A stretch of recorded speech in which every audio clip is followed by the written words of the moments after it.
Hey everybody, welcome back to the Wrestling Inc. podcast. I'm Glenn Rubenstein, joined as always by Raj Giri and today's special guest, Andrew Zarian from the Mat Men podcast and the GFQ network. Today we're going to be talking about SmackDown Live for November 15th, 2016. This was the go-home show before Survivor Series. We're going to give a preview of the Survivor Series card later in the show. Also talk a little bit about NXT TakeOver. Guys, thanks for joining me this morning. Raj, how's it going? I'm doing good. How about you? Doing well, man. Doing well. Andrew, great to have you back. Hey, I'm glad I'm back. Hey, Raj. Hey, Glenn. It's been a while, but I'm glad I'm here because this is a great time to talk about professional wrestling with two events that we're going to be discussing today. Yeah. It's, going into the end of the year, God, it's more amazing to me, not the fact that we're at the Survivor Series, but last night to hear them use the language. And then coming up 2 weeks from Sunday, Tables, Ladders, and Chairs, the SmackDown exclusive pay-per-view. It's like, oh, God, these are just coming at us more and more and more. I just expect soon it's going to be, then. And 1 week from Tables, Ladders, and Chairs, we're going to have the next Raw pay-per-view. There's so much professional wrestling right now. They are slowing it down next year. Yeah, thank God. Because Actually, what I was told is it's not they're necessarily slowing it down. They're just going to keep it at the same number as this year. So they're not going to have 2 per month every month, but they're going to have 16. So this year was kind of backloaded at the end of the year, but I think next year will be more spread out. Is that going to be with? Are they planning on still doing those network specials like from the Garden and they did from Japan? Is that something that's still being discussed, or has the brand split kind of eliminated the? I actually asked about that, and there's nothing really planned right now, but I feel like right now they don't need it because they have so much, and I'm guessing that's their kind of thinking, but there is nothing planned right now. I'm guessing that there will be a takeover on Royal Rumble weekend, although that hasn't been announced yet. That would be pretty...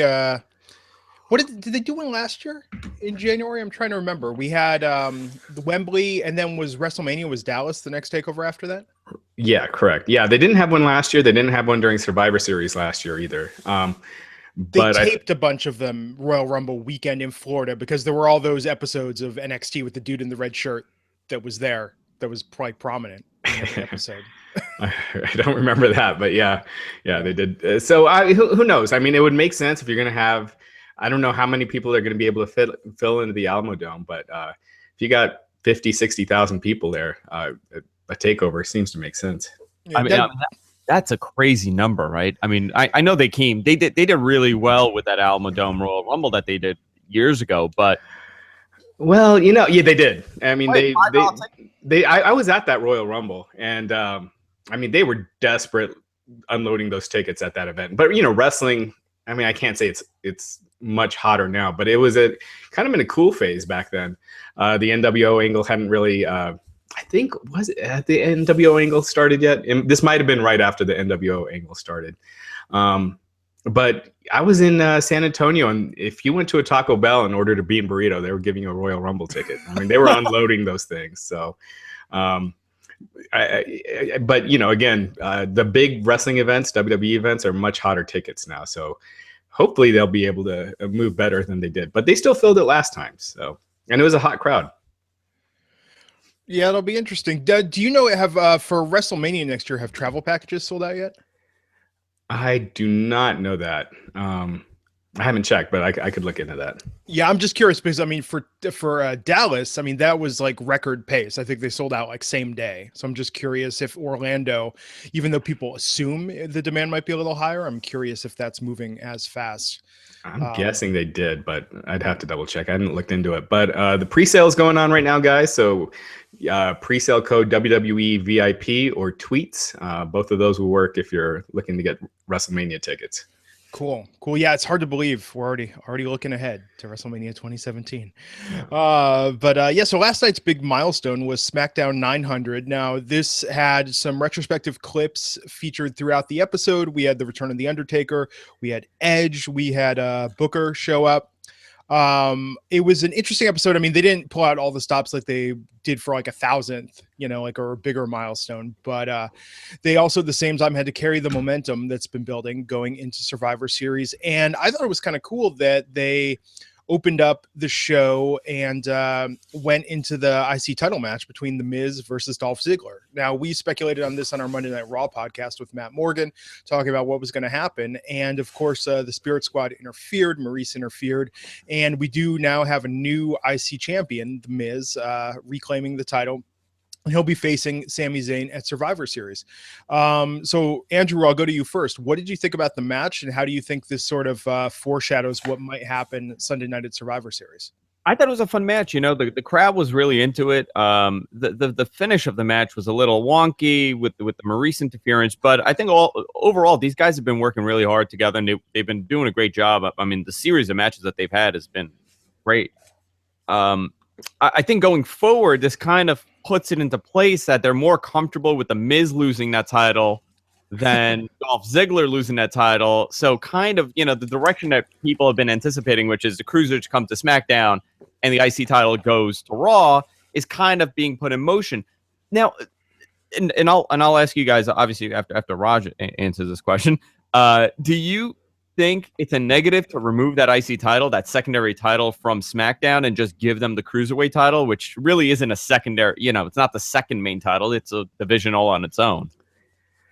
Yeah, I mean, I was saying this on Monday's podcast. The IC title is basically the US title. And so that's that balance, you know, between the shows, is having those two belts. I mean, Glenn made an interesting point, and you know, they've name dropped Sami Zayn wanting to move to SmackDown twice this week. I think they did it. You know, Daniel Bryan mentioned it on that State of the WWE special. And I think they mentioned it last night on Talking Smack. You know, it was kind of mentioned in passing. The Miz said something about it. So I could see Sami Zayn winning the belt and then getting signed to Raw, you know, like his contract was up, like they did with to SmackDown. Yeah. Like Jack Swagger, where his contract was up and he was a free agent. They got him. Because to me, it doesn't make sense to have both the U.S. title and the Intercontinental title on the same show. That's like having both world titles on the same show. I mean, not as drastic, but it's that same idea. Both those belts are kind of equal and meant to kind of, you know, balance each other out. Yeah. Yeah, I mean, I think that's still the plan. What's going to happen? I mean, I know we'll touch upon this at the end, but oh my God, the Miz on Talking Smack last night. I mean, that was just a phenomenal use of whatever it was, 60 seconds that he came out there. Did you guys catch that? Yeah, I think he's doing his best work. I thought the match with Ziggler was great. These guys have a great chemistry with each other. This feud has gotten long in the tooth. There haven't been enough, you know, kind of twists and turns really along the way. So hopefully this is it. Hopefully, you know, Sami Zayn comes to SmackDown and Sami Zayn versus The Miz is the feud for the next couple months. But yeah, I thought Miz was fantastic. And I think he's got that personality that makes him a perfect foe for Sami Zayn. Yeah. No, and I think especially, I mean, given Daniel Bryan and then the way they weren't able to really run with that, using Ziggler as sort of the vessel through which Daniel Bryan expresses himself in the ring, I think Sami Zayn is perfect for that. And the thing I love about SmackDown is, you know, I mean, it was Ziggler, and all credit to Ziggler, because Ziggler, I think, has made a lot out of this, you know, this feud at this stage in his career. But I mean, to me, the idea is just so exciting that if Sami Zayn comes to SmackDown, he's going to be showcased on that show. He's going to have a regular presence and not just be this afterthought out there, you know, wrestling whoever they pull a name out of a hat, you know, that week. Yeah.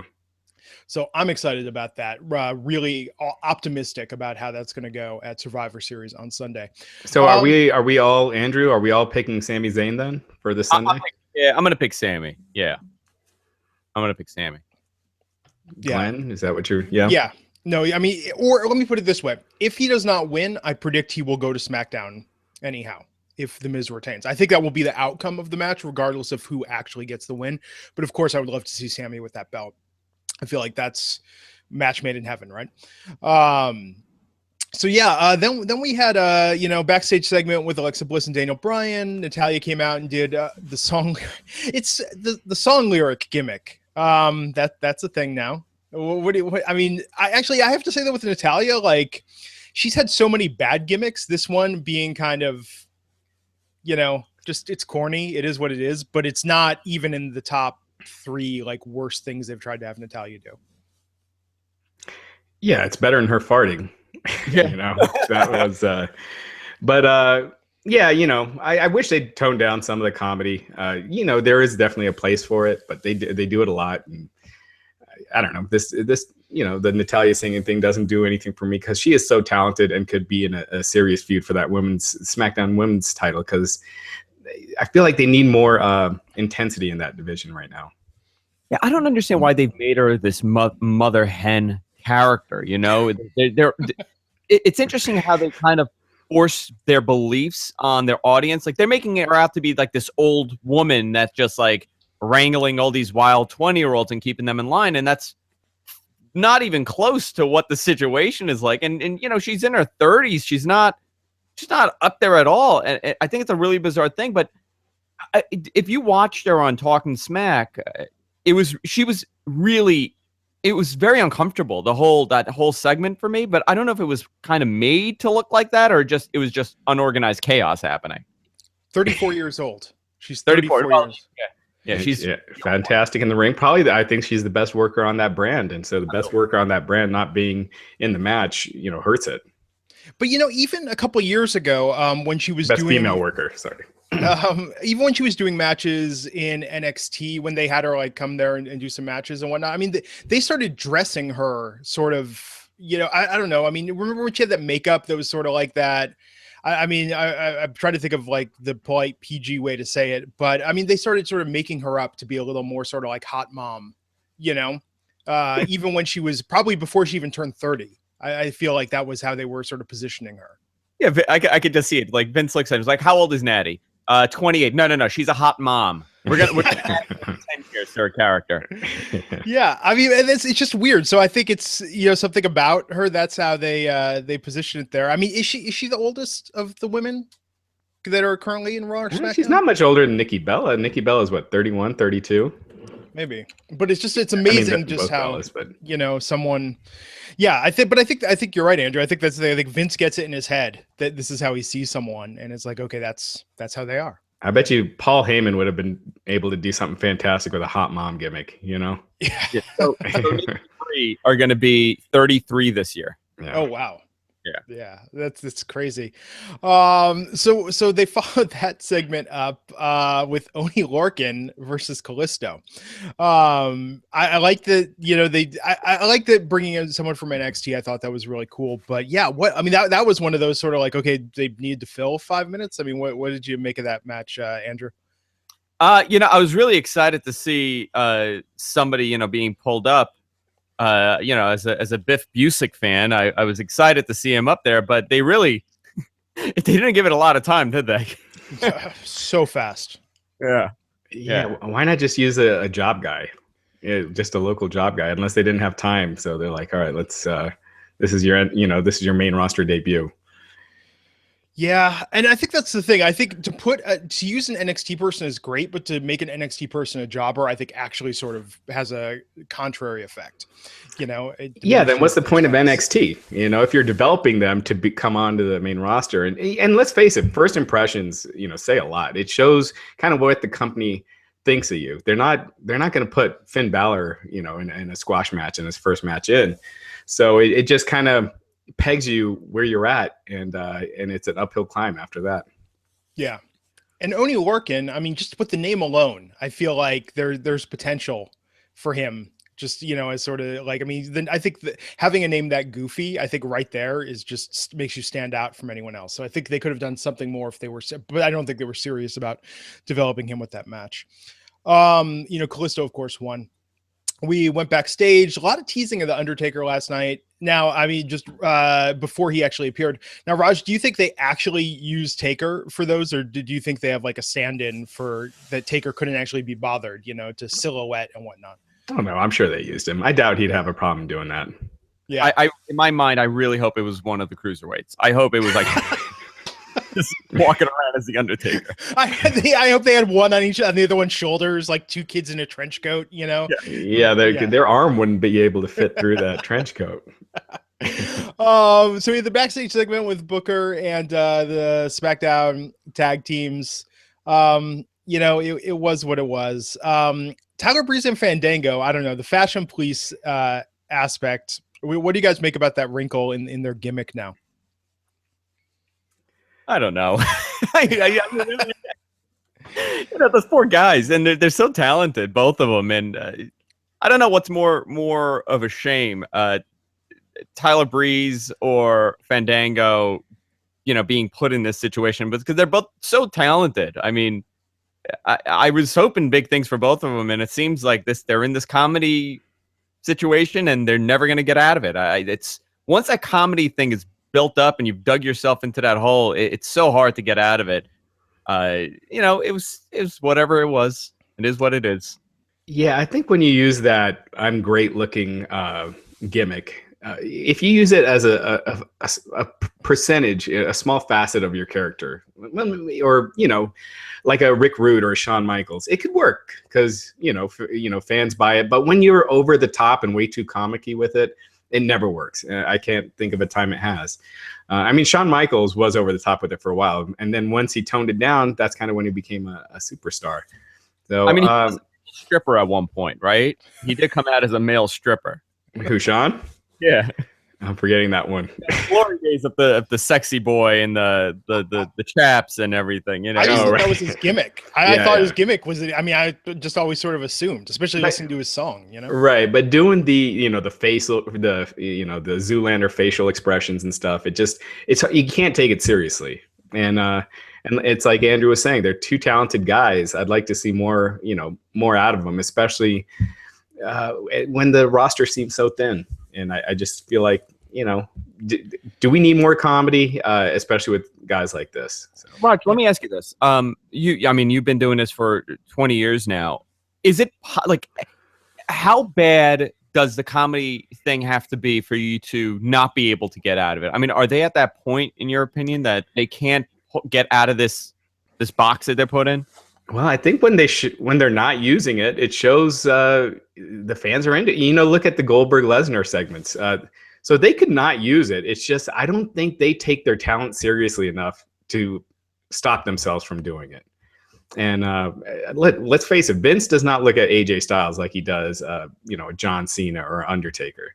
He's, and so it's easy for him to have Styles be losing to James Ellsworth and doing these comedy skits. But yeah, I mean, it feels like this is the way they know how to do wrestling now. And it will have to take a total change in philosophy to kind of do a more serious product and a more organic product.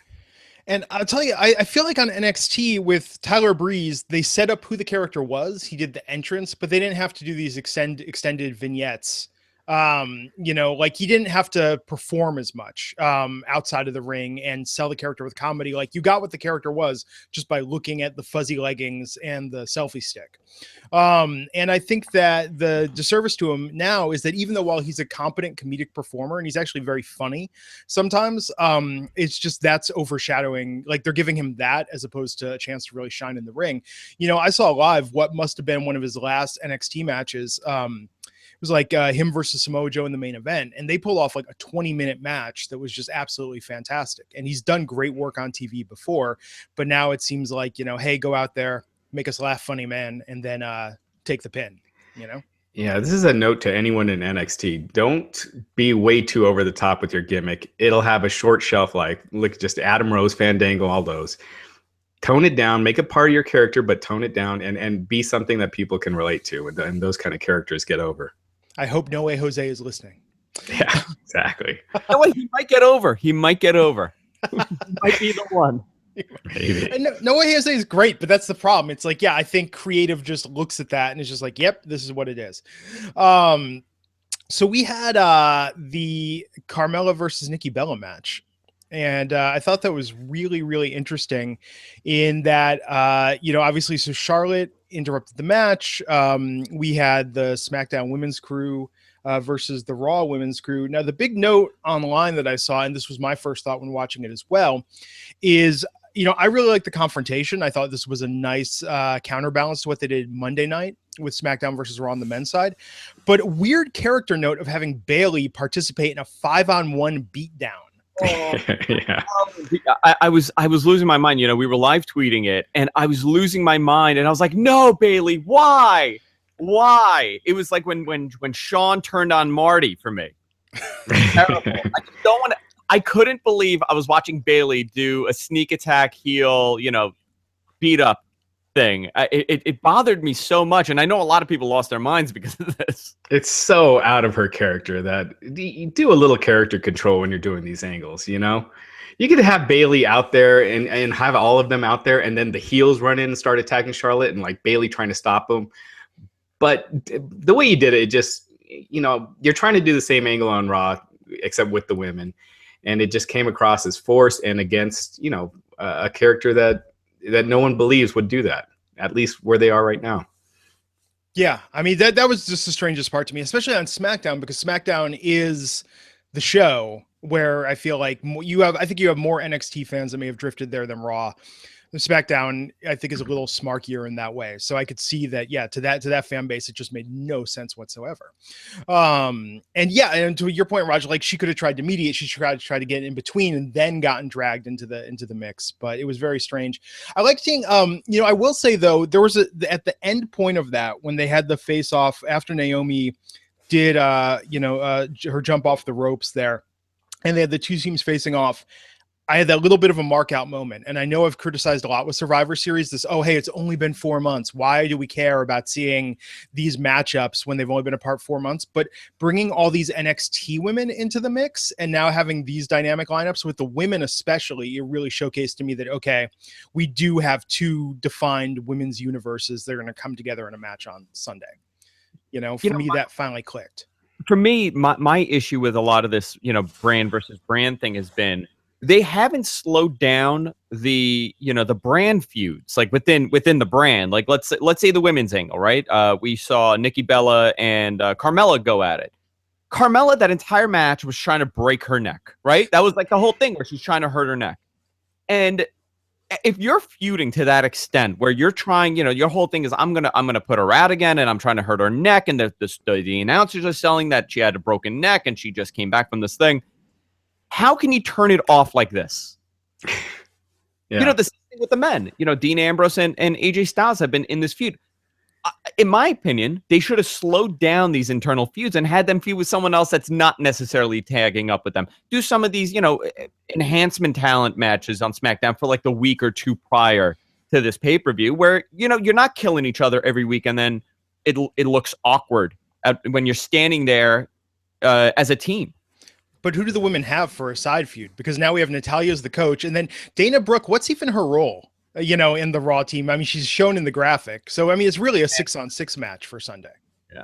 I mean, you could bring in, you know, Peyton Royce and all these, you know, NXT people, and just have, you know, just a quick match with them, just to show it off, and you're done. And then you just end it in like 3-4 minutes.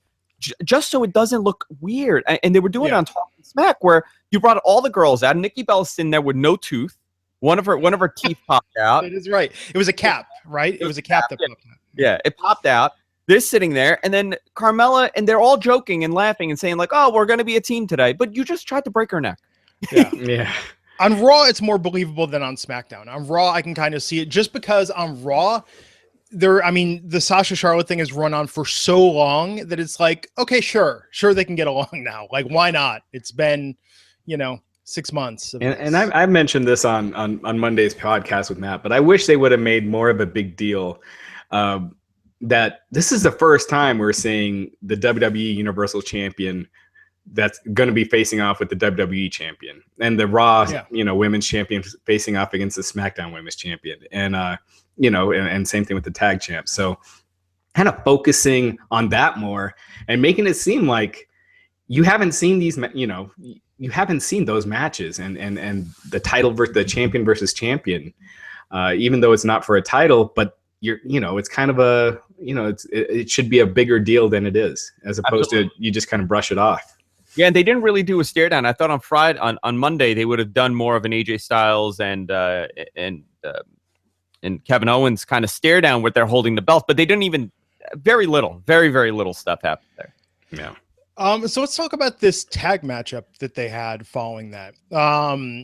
We got, I mean, we did get Brock Lesnar versus Goldberg, you know, video package again, selling that. But we had the Ascension, the Spirit Squad, the Vaudevillains, and the Headbangers versus Tyler Breeze, Fandango, American Alpha, the Hype Bros, and the Usos. I'll tell you, man, feeling really bad for the Vaudevillains and the Headbanger, or the Vaudevillains and the Ascension in this, because if you're on a team with the Spirit Squad and the Headbangers, I think that's very clearly telling you where you are in the pecking order right now.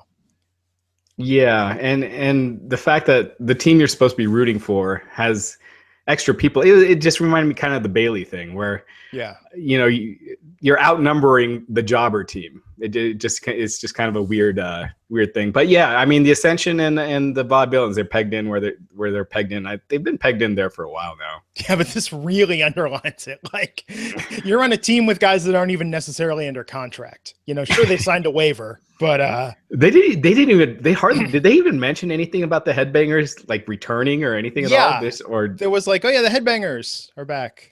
Yeah, I saw it somewhere. I knew they were coming, but I had no idea where or how. I didn't know what the story was. Yeah, I don't think, and that's the thing. The headliners, the Headbangers don't even get a story. The Spirit, now, is it me or like the Spirit Squad? I mean, the funny part of the Spirit Squad, and I really didn't put my finger on it till last night, is the way that they're dressing them, in the fact that their gear looks like it's the original gear, like pulled out of storage from 10 or 15 years ago. I mean, to me, they're making them look like the guys from high school that, didn't really get on with their life. And they're coming back for the reunion, like, oh, let's put on our Spirit Squad gear. And it's just, I mean, they look, just a little kind of ratty, a little kind of, out of their prime. And I don't know. I think if they're keeping them around, they got to do something to really define what's going on there. And maybe send them to NXT for a little while to come up with new characters and kind of update their style. Yeah. A call down. I know we talked about this Monday, but man, I think it would be a win-win to do a little more cross-pollination between the brands right now. So Tyler Breeze, Fandango, American Alpha, the Hype Bros, and the Usos won that match, of course. So we had Edge. We had Edge come in and do a segment with the team building up, which led to the return of the Undertaker. So, I mean, I guess let's unpack this. So to start with, let's talk about the thing with Randy Orton is really getting to me more and more, but I will give them credit for this last night. I feel like they heard, we weren't the only people Monday to note this. They didn't have Bray, they didn't have Randy, they didn't have Dean wearing those SmackDown Live shirts. I feel like that's a win that only Ellsworth and Ambrose came out in those last night, because Bray in that blue shirt Monday night just looked so, that was again one of those out of character moments, right? Mm-hmm. So it was good we didn't have that. But so what do you make of how this is going to go down, Raj, on Sunday? Well, Taker said he's back, which was the big, one of the big things. I thought this segment was great. I liked how they used Taker. I liked it wasn't just a random appearance. He came back, said he was back, and then also used his appearance to build a Survivor Series match and give a little bit of, because one of the things I complained about with the Survivor Series match is there's no stip, there's no real reason to care, and Taker kind of gave a reason to care, and so I thought that was great. And Taker, he was using crutches last month, early October. He had hip surgery, either end of September, early October, but hip surgery recovery is usually 4 to 6 weeks. So, and then, it takes a little bit to get into ring shape, but I think, my guess is he's back at the Royal Rumble, not WrestleMania. So he's back, sooner than later. Yeah, I would kind of put Rumble also, because he really, he made a point to say that WrestleMania doesn't define him anymore, and he's back. So I think they're trying to kind of tell you he's going to do some stuff outside of WrestleMania. I thought it was interesting, and Raj and Glenn, tell me if you think I'm wrong here. They kind of set it up where SmackDown will lose this match. Yes. And the last person that lost will end up probably in that feud with Taker. See, I don't see it that way. I think Raw is winning. I mean, I think SmackDown is winning. I think, did.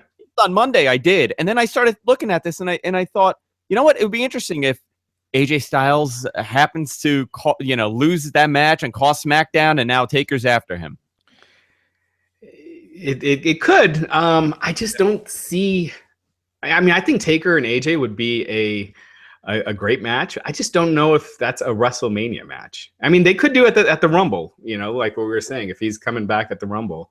And it gives, if he's going for the SmackDown title, that would actually be really big.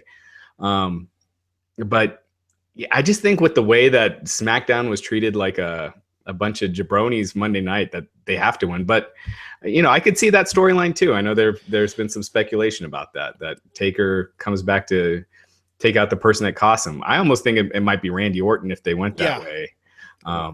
Because my initial thought was that Randy Orton was just faking, being with the Wyatts, and he's going to turn on them, and it's just another step in their mind games. But if they're truly going with the heel turn, I mean, that probably makes the most sense. And I feel like they spent the last minute of that Taker segment last night underlining how if they lose, there will be consequences. And I just feel like there was no point to that unless they're going to lose, because I feel like it just set up so clearly like you guys were saying, what the storyline could be if that happens. But yeah, it was, I thought Taker was great. Loved the literal tip of the hat to Shane McMahon. Thought that was really cool for their WrestleMania match. And with the team together, I will say this, props on restraint that Taker came out and did not comment on James Ellsworth. I think that's the first time we've had someone new come into the mix and not do a double take, I don't know if you saw my article last night, but did you see that stare that Orton was giving James Ellsworth? No. Oh God, he was grilling him the entire time. It was so uncomfortable. Yeah, it was like, I mean, I can't tell if he just needed something to look angry at, but man, he was, staring a hole through him. Go back and watch it, or you look on the site. It's posted last night. The title says Randy Orton, stares down James Ellsworth. But you go to the 4-minute mark of that video, and man, he is just staring him down something fierce. It was awesome. Yeah, it was awesome. Man, I'll tell you, I was thinking about this. I know Monday night we talked about this and sort of the criticism about Ellsworth, especially that Matt Morgan has. But I'll say this, I feel like anything that tickles Vince McMahon's fancy that's not Roman Reigns, I'm in favor of at this point. Oh, gosh, no way. I'm in complete disagreement. I think this Ellsworth thing needs to get out of the main event. I think it's just bringing the whole thing down. I think it brings down the world title. I'm all in favor of keeping him, having him signed to a contract, using him on the show somewhere, but not this main event. Now, correct me if I'm wrong, but didn't he get a dark match before the show last night that he won? Yeah, he did. Yeah. So I think after this, maybe with TLC 2 weeks away, we'll start to see Ellsworth pulled out of the title picture and given sort of his own. Who did he have a dark match? I think it was just a jobber, wasn't it? Let me check. Nobody. I think it was. Let's see here. I'm hoping the answer is Kane. It's a local wrestler, Ricky Martinez. Okay. Yeah. Telling you, man, Ellsworth and Taker. That's that, because Ellsworth's going to cost him the victory. Casket match. Stranger things have happened. So speaking of which, I know we noted this last night, but just interesting note that we went through now both Raw and SmackDown, and I didn't see it. No congratulations to WWE Hall of Famer, elected president, elected the United States. I thought that was telling given the environment we're in right now. Yeah, I don't think they want to go near any of it at this point. I mean, didn't we see what was that weird match? No, we saw a Donald Trump versus Rosie O'Donnell match, right? Yep. With the impersonators. You've had Donald Trump and Hillary Clinton not technically, but wrestle their names announced in a match, on WWE television, because they did Hillary Clinton against Barack Obama during the primaries as well. Yeah, they stayed far away from this.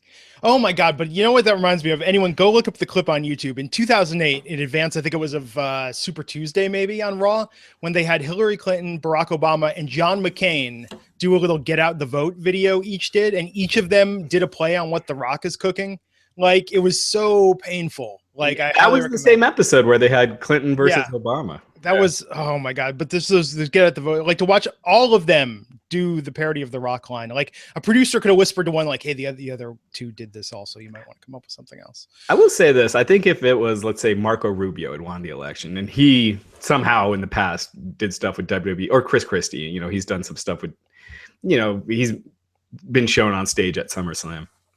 And if he won the election, he was a WWE Hall of Famer, I think they would have mentioned it, said something. But I think just how toxic things are right now. It's just way too divisive to to mention. No, absolutely. And I think it was a wise dodge, but rare restraint shown by the WWE. Yeah, that's actually putting it perfectly. So talking Smack last night quickly. So the Miz came out, did that promo. We had the Edge come out, with James Ellsworth came out at the very end. We had the SmackDown women's team out there. Talking Smack, man. Still, I think must watch every week. I really thought there were some good segments going in. One question I wanted to ask Raj: have you heard anything about the Edge and Christian show coming back?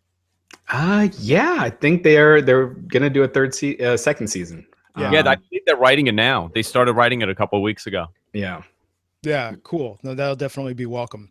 But no, I thought Talking Smack last night was really good. Better than the state of the WWE on Monday. I think, in my opinion, what makes Talking Smack so good is Daniel Bryan, because he brings this authenticity where he's able to mix storyline with his real opinion, and and do it so well that you believe what he's saying, even though he's talking about a match where he knows the outcome of. But he'll bring up points and that are true. Like last night he was talking about New Day losing all the time when it's a non-title match, and things like that are never really said on commentary. He'll bring up. And I think it's just so refreshing to listen to him. That's 100% the reason why the show is good for me as someone that creates content and I do this stuff. I love the fact that show is a total nightmare technically. It's a disaster. Like Daniel Bryan's holding the mic, and I know they're telling him to take the mic out of the shot because it's in that secondary. I mean, it's just a technical nightmare, and it feels so loose compared to everything else that company does. Where it's interesting to see all that stuff happen, like. The guy was trying to mic Daniel Bryan because he couldn't hear anything, and he's crawling on the floor behind him last night. And you see the guy in that shot, and I thought it was awesome that you could see this guy just crawling around on the floor trying to get this thing going. I think it's so much more organic compared to the Raw's version of Talking Smack. The Raw recap that they do. Yeah. No, I thought it was that, or was that only on the pay-per-view? The Raw talk. It's every week. Is it every week now? I thought they just did it the one time after the pay-per-view. And I thought that was the test. Yeah. I don't know. I'm sure that if they do it, they won't do it stealth, right? I mean, they won't shut up about it if it becomes a regular thing. But I think it's going to be interesting with Talking Smack moving an hour behind SmackDown. I'm assuming they'll probably still tape it immediately after and then just air it on delay after 205 Live, just from a production point of view, maybe, or I don't know. I think that's a recipe for disaster, having the Cruiserweight show on after SmackDown, because the division's not over as it is, and then having an hour after SmackDown, it makes a lot more sense to do it before, and then that way the crowd is hotter. They just got there, and then you do SmackDown Talking Smack right after. It just seems to flow a lot better. Raj, I was talking to somebody, and they kind of brought up the exact same point that it should be done an hour before the show. And kind of treated like a Sunday Night Heat leading into a pay-per-view where there's something that happens at the end that may intertwine with SmackDown. If there is an angle for the cruiserweights on SmackDown, you kind of introduce that at the end, and then it leads into SmackDown, and that'll be the story from the previous show that you could kind of say, hey, what happened on the WWE Network right before SmackDown went on. That plays, you're absolutely right, that plays a far better, it plays far, I guess, for viewership and for audience attention, it plays a far better positioning than putting it at the end of SmackDown when people are trying to leave. It's 10 o'clock. They want to go home. They just watch wrestling for 2 hours or 3 hours already.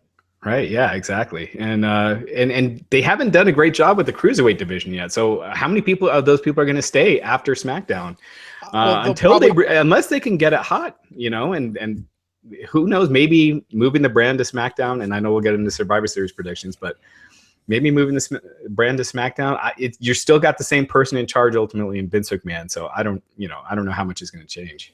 I think they're going to have to tease a really awesome dark match to get people to stay for the cruiserweights after SmackDown. I mean, to me, it's 10 o'clock. There's a lot of kids in the crowd. They got school the next day. What are they going to do when, and this is just, it's a crappy situation, but what's going to happen where it just happens that it's a, how many people are they getting for SmackDown now? 5,000, 4,000, right? It's not, they're not selling out 10,000 arenas. So let's say 4,000, 5,000, and a good 1,000 are left for a 205 Live taping. 1,000 people in an arena that fits, normally 8,000 or 10,000 is not going to look great on TV. I don't care how much you dim those lights. What are you going to do? Move everybody to the front? I mean, yeah, tarp it, man. They're going to tarp it that quick. Yeah. They have to. I'm sure they're going to move this around. It's something that they're playing with. I'm almost convinced that they're going to end up moving this thing to before SmackDown. I think it's fascinating. It's a weird time slot, but I don't think it's going to stick. Yeah, I don't know. Let's talk about Survivor Series on Sunday. Now, special start time. They keep teasing this or promoting it heavily, rather. 7 p.m. Eastern, 4 Pacific. So, is this going 4 hours? Is that what you heard? Yeah. So, because I'm looking at the card as it stands right now. And so we've got Lesnar versus Goldberg, the Survivor Series men's elimination match, the Survivor Series women's elimination match, Survivor Series tag team elimination match, and then Dolph Ziggler versus Sami Zayn, Brian Kendrick versus Kalisto. I guess those elimination matches are going to go on for a very long time. Is that the expectation? I'd expect each of those to go on, about 30 minutes. Maybe the Raw versus SmackDown even longer. Yeah. I could see that. So let's go through and see who we think is going to win. So Brian Kendrick versus Kalisto. Is it a foregone conclusion that Kalisto has to win to bring the title over to SmackDown? I think just the stip is so weird about moving the brand but it makes sense why they would do it, and so this gives them a way to do that. So I think it's a foregone conclusion that Kalisto wins. I agree with you. I think what they should do is the roster kind of decides that they want to be on the SmackDown side, so they all come out and cost Brian Kendrick the match, so they all move to SmackDown. And then they put Kalisto on their shoulders, and hopefully he won't fall off. It just seems weird to me that we've been introduced that the cruiserweights are this big thing. They've been building it up so much. And then your champion comes out and he loses to one of the guys from the Lucha Dragons. What? Sin Cara? No, the other one. It seems kind of like a anticlimactic way for this to happen. Like Kalisto fits more in the cruiserweight division than Sin Cara. True. Absolutely. Ziggler versus Sami Zayn. Well, now it's The Miz versus Sami Zayn. We talked about this before, so we're all in agreement that Zayn is likely to win this. And my stipulation is, I think whatever happens, Zayn's coming to SmackDown. I agree. Yeah, I think that's the best case scenario. Tag team match, the elimination match. Do you guys have any dog in this fight? Any like personal connection or theory about how? I mean, because I don't even think storyline wise there's any real stakes here. It's just a bunch of dudes versus a bunch of dudes, right? I think it's kind of like if the Raw brand wins the big Survivor Series match, then SmackDown wins the two others, and vice versa.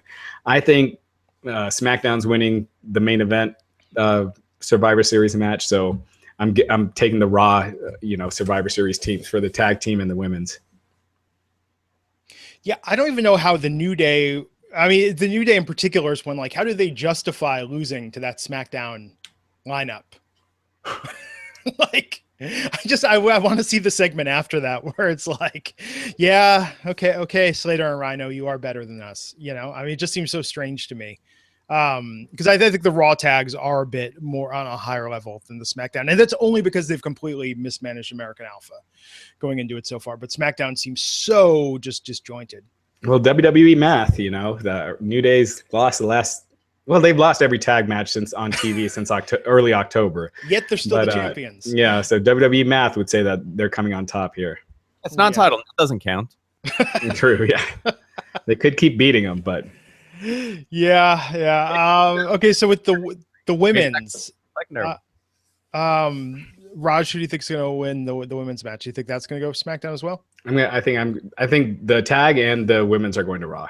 Gotcha. And Andrew, I would say Raw's winning it. Yeah. I'm going to say I think SmackDown wins the women's, and which goes the next. I think SmackDown loses the men's. But so Raj, you think Raw, or you think SmackDown's going to win the men's, and Raw's going to take the loss? Yeah. Andrew, I don't know. I don't know. Let's say SmackDown. I think it's up in the air, right? Yeah, I just think the way that the Raw crew handles SmackDown on Monday and SmackDown crew not getting any kind of retaliation. I mean, if they had the Raw guys come on SmackDown on Tuesday and SmackDown got their revenge, then I would say it's Raw all the way. But the fact that they didn't do that, I just think that they got to get their comeuppance. You know, when I used to work in retail, and when they used to train us, they used to say, treat every customer as if they're a 5-year-old. So think as if you're a 5-year-old, right? And you have to overly explain everything. I don't think it's humanly possible to think like the WWE. I think it's an impossible task. It's very unpredictable. You're absolutely right. Watching Monday, I would have said 100% SmackDown's coming on top. They're winning. But now they introduced Undertaker with the you better win thing. Kind of this don't disappoint me. My guess is Raw's going to win at the end. Yeah. But who knows? I mean, they can do whatever they're doing. I have no idea. and I want to find a betting site that'll let me place a bet on this, because I think Raw's going to win, and I will put money on that James Ellsworth will be involved in the reason why SmackDown loses. Oh, God. You're probably right. Comes out and puts him in a body bag, just drags him around. He just looks like a slug in that bag. Or he's responsible for their win.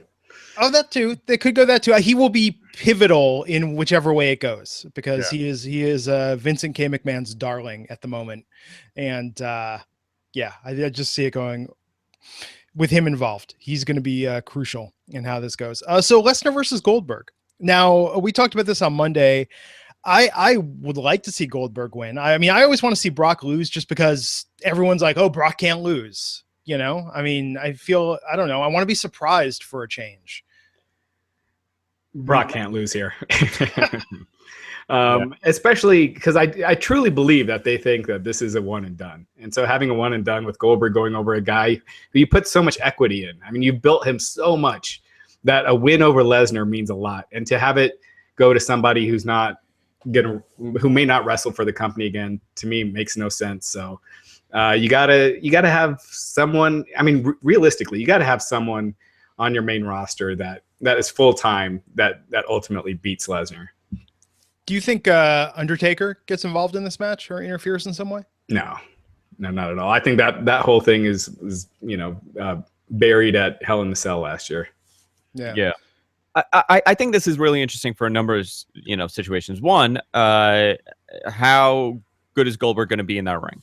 Right, 12 years. I don't care how much Muay Thai you do, how much running you do, and training you do. If you are not in the ring regularly or training regularly to be in a ring, you're gonna get blown up. So I think a lot of this is going to rely on Brock kind of taking care of Goldberg in that match. Two, you're in Toronto. Brock is somewhat Canadian at this point, right? He's built from Saskatchewan. So you have a Canadian going up against Bill Goldberg in Toronto. It's an unpredictable crowd. I'm really curious as to how the crowd is going to react to this match. And Goldberg retired Bret Hart, legit. I mean, technically, right? It was that kick to the head. So it's amazing that they've had this opportunity to do this match twice, and it's quite possible that the crowd will reject whatever scenario they want to present to us twice. The first one at the Garden, and this time in Toronto. If they've had this match anywhere else, I would have said Brock is the heel, Goldberg is the number one babyface. It's going to be 100% towards Goldberg. Now, with being in Toronto, very different story. Yeah, I think Lesnar is going to be the face here. I think the crowd's going to turn on Goldberg. Here, just in Toronto, I think if they would have done it almost anywhere else, they would have gotten the crowd reaction they would have wanted. But yeah, I could definitely see the crowd turning on Goldberg and rooting for Lesnar. But at least in this case, as opposed to WrestleMania 20, at least they're going for somebody and not just crapping on both men, And hopefully they could adjust accordingly. Hopefully they're taking that into account. That's a very likely scenario. Now, I know that the scenario was that Goldberg was going to lose this, right? Initially, that was a report. But do you think that's changing at all with, I guess, the attention this has been getting and the reaction Goldberg has been getting? Well, I don't think it's changing, but I do think if they have a surprising match like Rock and Hogan, and the response is great, I could see them doing a rematch at the Rumble with the Stip and having Goldberg go over there and then doing a third and done at WrestleMania. and making it a trilogy, because it would make no sense. You know, it wouldn't make sense not to. I mean, whatever plan they have for Lesnar right now, the rumor is Shane McMahon, and I just don't see the build that they could do for Lesnar versus Shane that could equal what Lesnar and Goldberg is. I mean, really, I've been saying this for, you know, since they announced it, that this is a WrestleMania match, and it seems like it's kind of being wasted at Survivor Series. But I mean, they could still do it. Well, with Shane versus Goldberg, though, I mean, my question is, what will Shane be jumping off of? I mean, because that really. You mean Lesnar? Yeah, Shane versus Lesnar. Yeah, like what will Shane be leaping off of to, you know, outdo himself? That's his move at this point, right? Maybe the WrestleMania, you know, signage even at the stage. Yeah. Yeah. I mean, I don't know. Like, yeah, that's the problem with Shane versus Lesnar. But you know, a year ago, if you would have said Shane versus Undertaker, people would have thought like that would have been lame also, you know? Well, he hadn't been on WWE TV in many years before that. So I think just that aspect alone, and the stip, which ultimately meant nothing the next night, but you know, that did create, I mean, that was easily the most anticipated match on the card. So yeah, you're right. Depending on what they do, what they build, the tricks that they throw in, it could definitely be huge. So we'll have to see what they have in mind. Now, that wasn't supposed to be the match, right? Shane versus Taker, right? Wasn't that like a weird decision that they made? I forgot what the original idea was. Yeah, it was supposed to be Taker and Cena, but Cena was injured. So they could do Taker and Cena again this next year. As far as like a marquee match, I think that's probably unless they did something like Goldberg versus Taker, but I think that's the biggest match that they could probably do with Taker as far as a name versus a name. The best would probably be AJ Styles as far as an in-ring quality match. But I feel like as a big name main event, I think that's the biggest they could do. Someone threw an interesting idea in the chat room and on YouTube, and they said, what if you had Taker Styles go up against each other at Rumble, Styles loses, and it's Cena Taker for Cena's 16th time, and he beats Taker? I could easily see them doing that, because that's the big deal, his 16th reign. And yeah, that's probably the biggest thing that I think that they could do. It makes Royal Rumble big, Undertaker going for the title in Texas. And yeah, I think that's a fantastic idea. They got two giant arenas to sell out back to back. So yeah. They got to throw everything, bring everybody, do something, you know? You know what I don't understand is why they don't do SummerSlam at a stadium, because there's enough time between SummerSlam and WrestleMania. It's in the summer, so the weather's likely to work in your favor. So it just seems like that would be a good event to do in a stadium. I mean, they're in New York for how many years now? For I think 2 more years. Yeah. So I mean, it would have been great if they announced Giant Stadium, MetLife Stadium for SummerSlam, and make this, you know, the home for SummerSlam, because it's going to be good weather. And then you do Rumble somewhere else in another big giant arena, and then those are the big 3, and then WrestleMania obviously travels. Yeah. So let's quickly go over this NXT TakeOver card, which I'm looking at, and I can't believe this is the actual card. By the way, I'm going to NXT tonight in New York. Oh, nice. Nice. That should be fun. Yeah. All right, guys. I got to run while you guys go over NXT TakeOver. Andrew, thanks for joining us. You were great, and we'd love to see you again. Love to do it again. All right, take care, guys. Sunday, Rush. All right, so Andrew, let's talk about this, man. So the Revival versus Gargano and Ciampa. Do you think this is where Gargano and Ciampa finally get the NXT tag belts? You know, it could go both ways, right? Like, I'm really this breakup between Gargano and Ciampa, it has been something that has been building amongst, you know, a lot of the viewers, a lot of the fans, and a lot of the within themselves too. With, you know, they're kind of teasing this a little bit.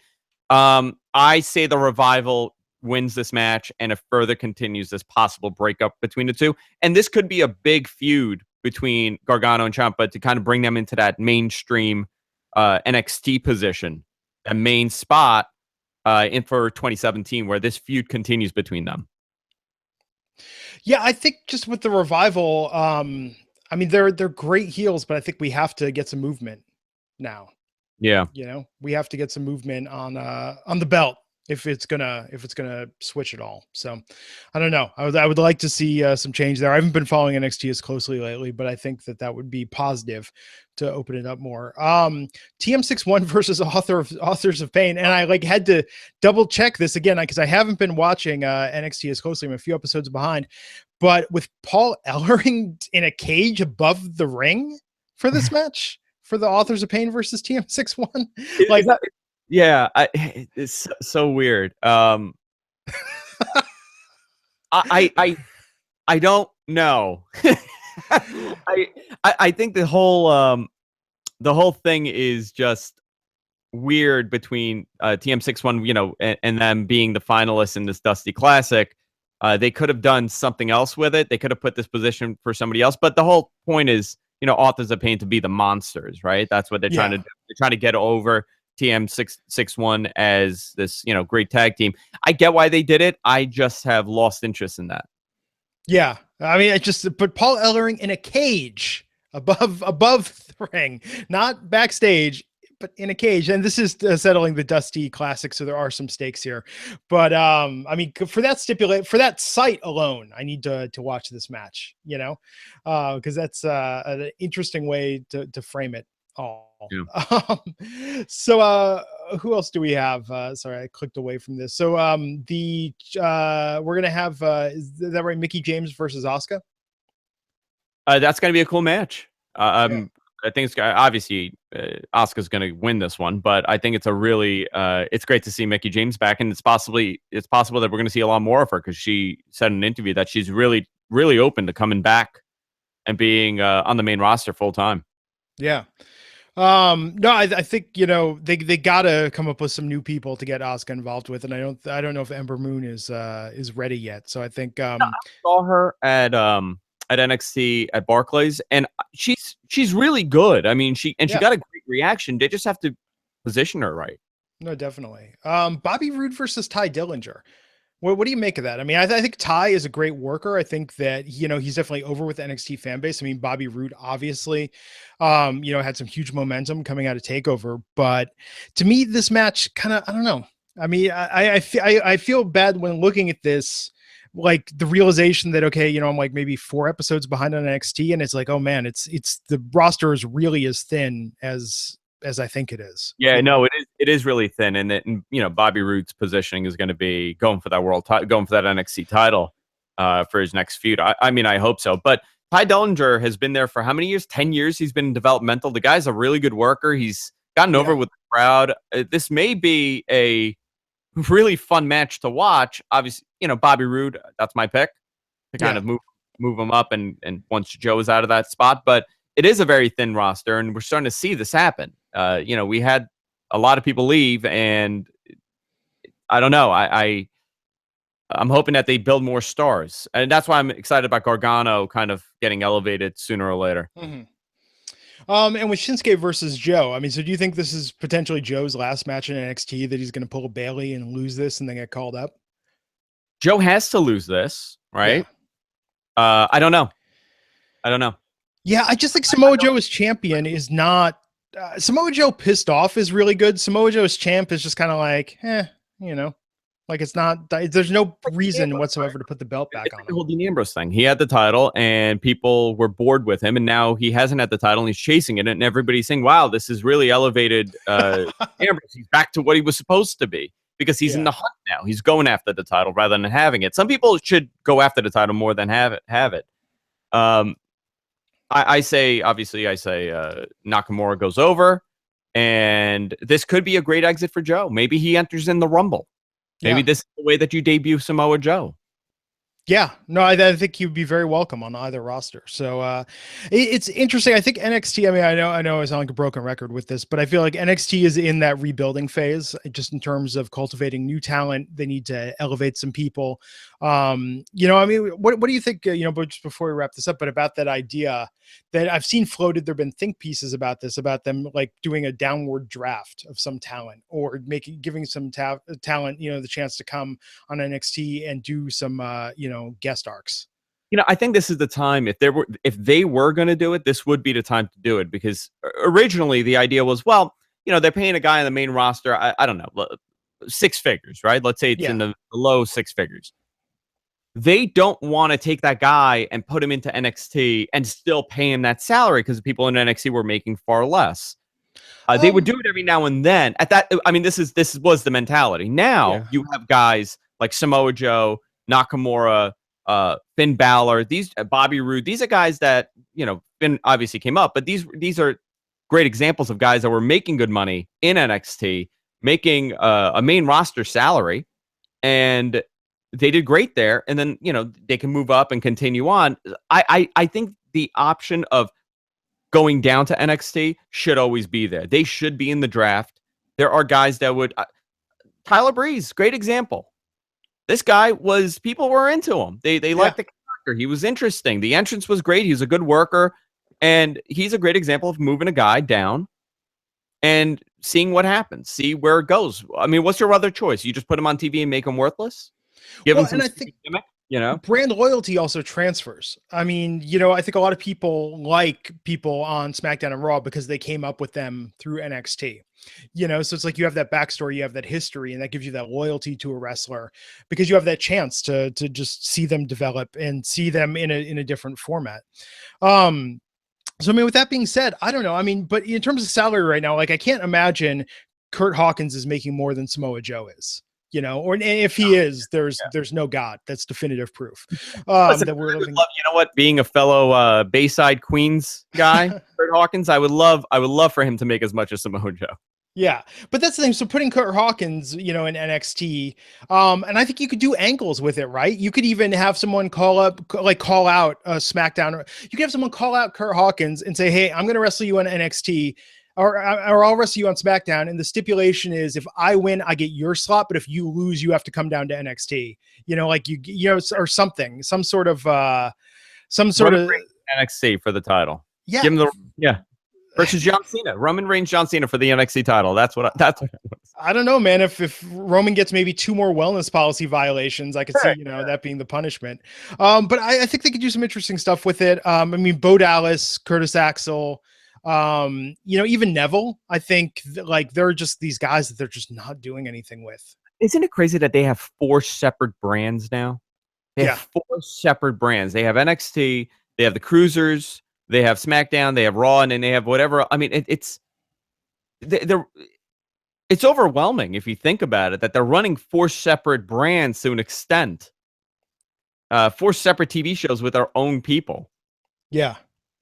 No, and that's why I was asking Raj about the pre-sales for WrestleMania for those travel packages, because that is the super fan experience, right? Like if you like WWE and you're going to WrestleMania and you want to attend every single thing, you're buying that package.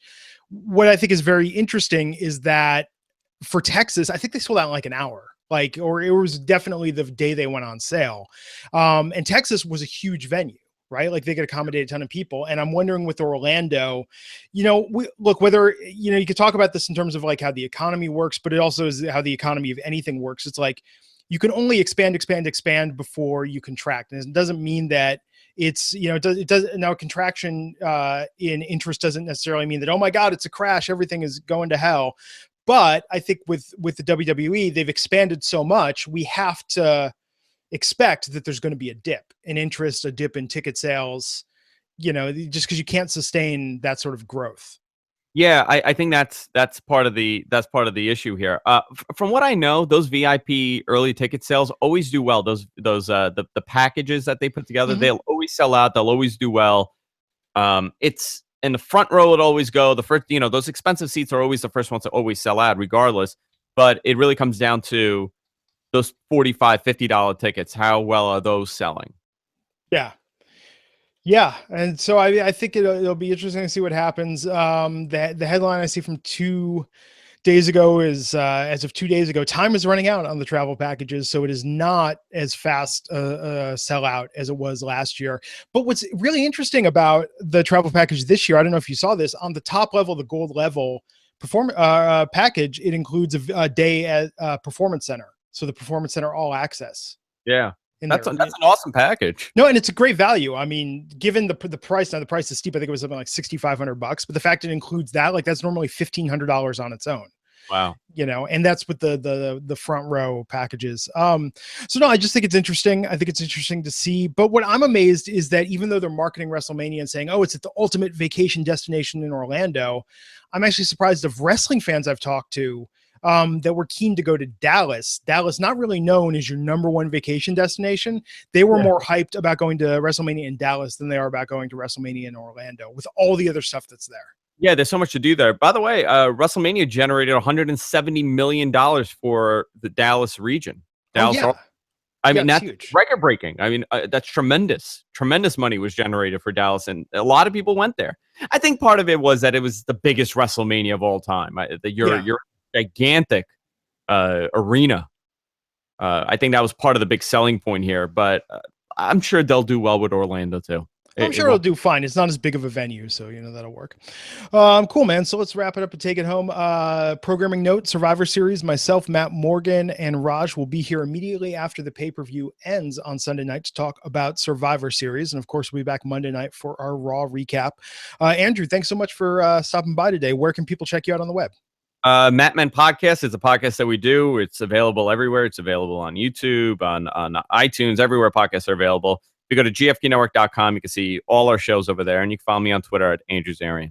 Cool. Yeah, GFQ Network. Awesome stuff, man.